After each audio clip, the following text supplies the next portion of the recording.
abordarlo desde distintos puntos de vista. Entonces habíamos visto que el segundo principio era aplicado a la transformación de trabajo en calor y de calor en trabajo. Además, tenía que ver con el sentido en que se producían las transformaciones en la naturaleza, y por eso hablábamos cosas que antes no se habían definido, lo que era reversibilidad y lo que es irreversibilidad. Y ahora vamos a plantear el concepto de entropía, que es otra unidad diferente, pero que también abarca, digamos, el segundo principio de la termodinámica. Y cuando hablamos de la entropía, es estar hablando de una cuantificación de esas irreversibilidades que estamos provocando. También bajo esta unidad lo que vamos a ver es el concepto de probabilidad porque no tenemos certeza cuando se produce una transformación, no tenemos la certeza de cuál va a ser exactamente el estado final de esa transformación, salvo que conozcamos ese estado y podamos establecer. Pero si no, es una incertidumbre, justamente como se plantea, no solamente en una pequeña transformación, en una transformación que involucre un sistema más grande, en una transformación que involucre al planeta y en una transformación que involucre al universo. Por eso es que justamente la evolución del universo en sí mismo obedece a leyes probabilísticas, porque no se conoce exactamente cuáles van a ser los estados finales a los cuales se vaya alcanzando en la medida de la evolución. Como decimos cuando empezamos con todo esto, decíamos que la física podíamos provocar el mismo fenómeno infinitas veces y todo seguía igual, y ese fenómeno siempre se va a cumplir. En cambio, cuando estamos hablando de las energías y cuando estamos hablando del sentido desde el punto de vista termodinámica, vemos que las condiciones, tanto en el sistema como en el ambiente, van cambiando, y esas condiciones cambiantes hacen que se modifiquen y que podamos establecer un inicio y un destino final posible, pero bajo el punto de vista del estudio de las probabilidades. Entonces, lo que vamos a ver ahora es el concepto de entropía, que, como les decía, la energía es tan abstracta como la entropía. La entropía también es una de las propiedades que les cuesta normalmente interpretar qué es lo que significa. Pero por eso les decía que la energía, si no fuera tan... Desde que nacemos estamos escuchando hablar de la energía, por eso es que podemos incorporarla con un concepto, y la energía es tan abstracta como la entropía. La entropía, como normalmente es un término bastante poco usado, se usa en determinados ámbitos, a pesar de que, aunque les parezca mentira, cada vez se utiliza más, porque habla justamente de la evolución de los sistemas, y esos sistemas pueden ser sistemas tecnológicos o pueden ser sistemas sociales. Entonces, no es difícil encontrar gente en el ámbito de la abogacía, de las leyes, que habla de la entropía. Dentro de la arquitectura también se habla de entropía. Entonces, justamente es un término que muchas veces se habla sí, con desconocimiento, porque realmente, como les decía, es una propiedad que tiene un alto grado de abstracción. Acá tenemos un conducto por el cual está circulando un determinado gas, y tiene que la incidencia de ese gas que se desplaza por ese conducto hace que las aspas giren y me provocan me entregan un determinado trabajo. Después continúa ese flujo de gas hacia la salida. ¿Por qué por qué este sistema me permite recibir una determinada cantidad de trabajo? Por justamente el desplazamiento que se produce del gas y el gas a través de sus moléculas. Entonces, cuando hablamos de que un gas tiene una determinada velocidad dentro de un conducto, evidentemente estamos hablando de una velocidad promedio, porque si vamos a las moléculas que están justamente más cercanas a la superficie del conducto, van a tener más rozamiento y eso va a hacer que esa velocidad llegue a ser nula, y que a medida que nos vamos separando de las paredes del conducto, esa velocidad va a ir variando. Es decir, que cuando tomamos una única velocidad para ese desplazamiento, estamos hablando de una velocidad promedio. Además, no todas las moléculas se están moviendo exactamente en la misma dirección. Si decimos que hay un desplazamiento del gas, estamos hablando de que la mayoría de las moléculas, porque estamos analizando, y vuelvo a recalcarlo, los sistemas desde el punto de vista macroscópico. Si estuviéramos analizando desde el punto de vista microscópico, nos daríamos cuenta que acá hay infinitas velocidades. Cada molécula tiene una velocidad diferente. Pero cuando hablamos desde el punto de vista macroscópico, estamos hablando de cuál es la velocidad que tienen la mayoría de las moléculas.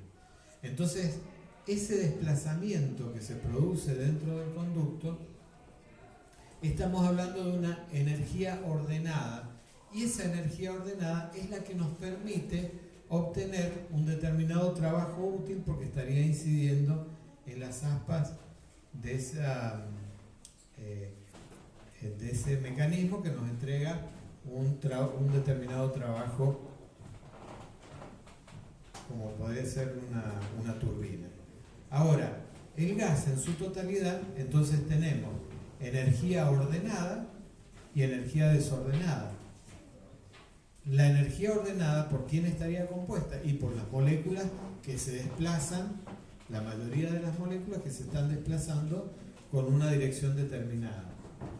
Y la energía desordenada estaría dada por aquellas moléculas que no se desplazan con la misma dirección de la mayoría. En este caso en particular, la mayoría de las moléculas estarían teniendo una energía ordenada, y es de la cual yo puedo obtener trabajo. ¿Qué pasa con las otras? Las otras inciden en todos los sentidos y en realidad no podría estar obteniendo ese trabajo. ¿Qué es lo que pasa si yo bloqueo la entrada y la salida de ese flujo que tenía una determinada cantidad de energía en su desplazamiento?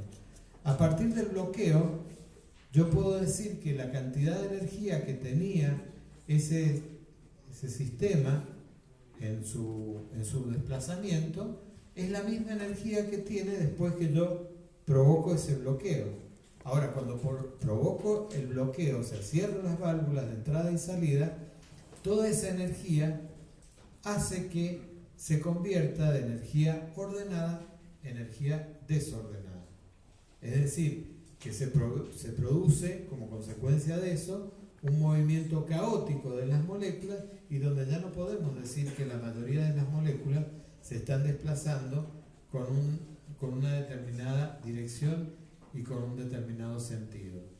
Entonces, ¿qué es lo que sucede a partir de ese cambio que le hemos provocado a ese sistema? Evidentemente, ya no podemos obtener más trabajo, porque nuestro sistema se ha desordenado. Entonces, la gran mayoría de las moléculas tiene energía en forma desordenada, y esa energía en forma desordenada no me sirve para poder producir ese efecto sobre las aspas que me estaría entregando un trabajo. Por lo tanto, de acá estoy deduciendo que a partir de este simple ejemplo me doy cuenta que con la energía ordenada yo puedo obtener un trabajo útil, pero si tengo mi energía en forma desordenada, podré obtener un trabajo o nulo o mucho menor que el que obtenía cuando toda esa energía estaba en forma ordenada. Por eso el orden y el desorden es otra de los aspectos relevantes dentro de lo que sería este segundo principio de la termodinámica. La energía total se mantiene constante, pero se perdió la capacidad en el sistema para realizar trabajo. Es decir, cumple con el primer principio de que la energía se mantiene, pero su capacidad de producir trabajo ha desaparecido. La entropía es una medida de la capacidad para producir trabajo, es decir, tiene que ver con el orden y el desorden en el cual se encuentran las moléculas dentro de un sistema.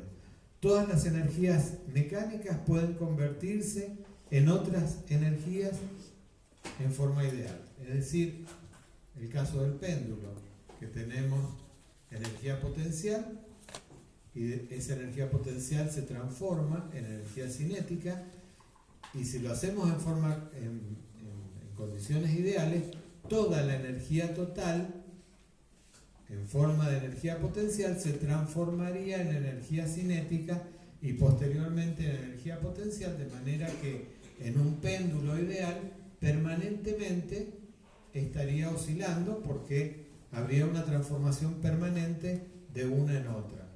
Ahora, cuando ya pasamos a las condiciones reales, existen los efectos disipativos, entonces cada vez ese péndulo va a tener menos energía disponible y entonces cada vez va a ir perdiendo más energía por disipación, y ese péndulo va a terminar en condiciones estáticas.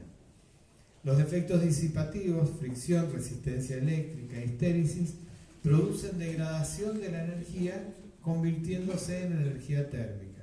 En energía térmica no estamos hablando ni más ni menos que el calor.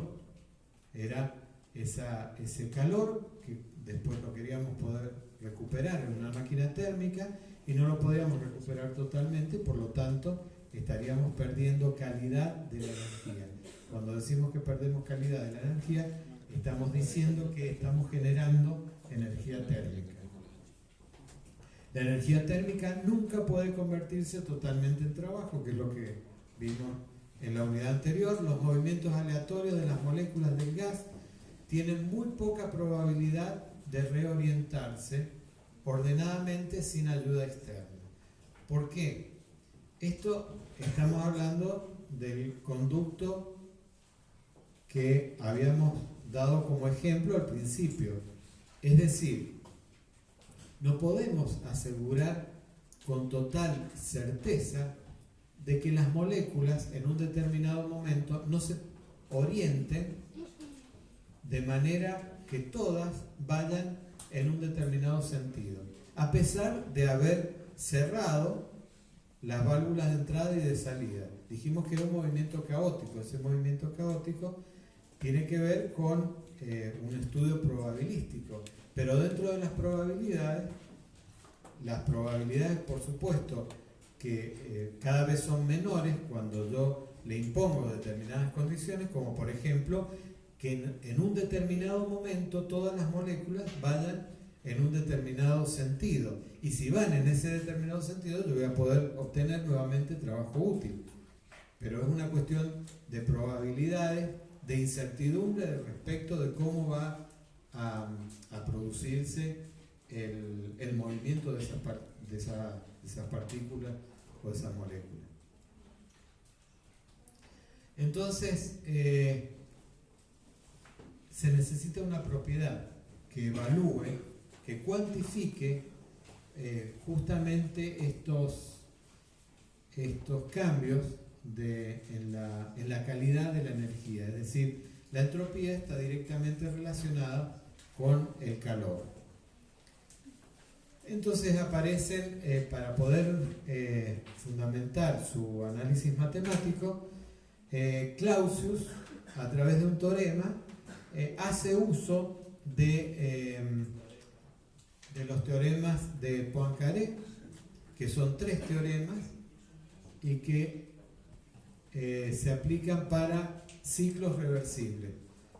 Algo que les quiero aclarar nuevamente, porque se les hace normalmente lío entre transformación reversible y ciclo. Fíjense que cuál sería la diferencia entre una transformación reversible, que era como la que estábamos diciendo ahí, y lo que era ciclo.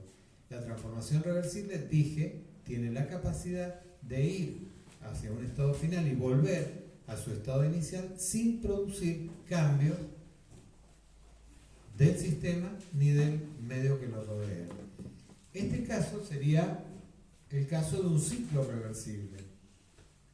¿Cuál sería la diferencia entre un ciclo reversible y una transformación reversible? Entre el ciclo sí produce cambios en el medio. ¿Cómo? Entre el ciclo sí produce cambios en el medio. ¿Y cuál sería el cambio que produce en el ciclo, en el medio? El ciclo. Esa vuelta que hace, o sea, cambiando las temperaturas y los volúmenes. Pero ¿dónde yo visualizo el cambio que me genera? Porque lo que... Claro, exactamente. En el área que me está encerrando acá. Por eso es que yo digo, en la transformación reversible voy y vuelvo, y el área correspondiente al trabajo de expansión va a ser el mismo trabajo de compresión. En este caso es un ciclo reversible, y como ciclo reversible yo termino en el mismo punto del cual partí, que era la condición que yo le ponía acá, pero no pasando por los mismos puntos. Y entonces acá lo que me está diciendo, sí, el estado inicial y el estado final coinciden, pero acá hay una consecuencia en el medio. ¿Cuál es la consecuencia? Y que ha habido un trabajo intercambiado que me lo está representando por el área encerrada por esa curva. Bueno, el primer teorema de Poincaré lo que me dice es que un ciclo reversible yo lo puedo dividir en distintos ciclos, subciclos reversibles. Es decir, este ciclo reversible que tenía originariamente lo voy a dividir en subciclos también reversibles. Y esto, ¿qué es lo que me permite? Es decir, ¿cómo sé yo que es exactamente equivalente un ciclo al otro? Es decir, si yo tengo el ciclo, lo estoy recorriendo de esta manera, ¿no es cierto? El ciclo original. Cuando yo le pongo estas transformaciones, lo que estoy haciendo es producir otros 3 ciclos diferentes al ciclo anterior. Estoy produciendo este ciclo, estoy produciendo este otro ciclo y este otro ciclo. Fíjense cuando visualmente se puede recorrer este ciclo 1 en este sentido y voy a tener un determinado trabajo. Ahora, cuando recorro este segundo ciclo en el mismo sentido de la transformación original, es decir, empezaría por acá, vuelvo acá y fíjense lo que pasa con esta parte. Con esta parte de la transformación lo estoy haciendo en sentido inverso, quiere decir que estoy anulando, porque antes lo hice así y ahora lo estoy haciendo así. Quiere decir que esta parte de la transformación que yo he impuesto desaparecería. Y cuando recorro el tercer ciclo, hago esto, y entonces estoy contrarrestando la dirección en la cual, o el sentido en el cual había transcurrido el ciclo original. Entonces quiere decir que, en definitiva, cuando yo hago la sumatoria de esos 3 subciclos, estas transformaciones intermedias se me anulan y me queda como consecuencia el mismo ciclo original. Es decir, queda demostrado que un ciclo yo lo puedo subdividir en 3 o en más subciclos y que las consecuencias van a ser exactamente, no voy a cambiar para nada las condiciones originales. Eso es lo que dice el primer teorema de Poincaré. El segundo teorema de Poincaré nos dice que dos transformaciones adiabáticas nunca se pueden cortar. Y entonces nos pone el caso de una isoterma y nos pone el caso de dos adiabáticas. Y suponemos que esas adiabáticas se pueden cortar. ¿Qué es lo que sucede? Sucede que entre la transformación isotérmica y las dos adiabáticas estoy generando un ciclo.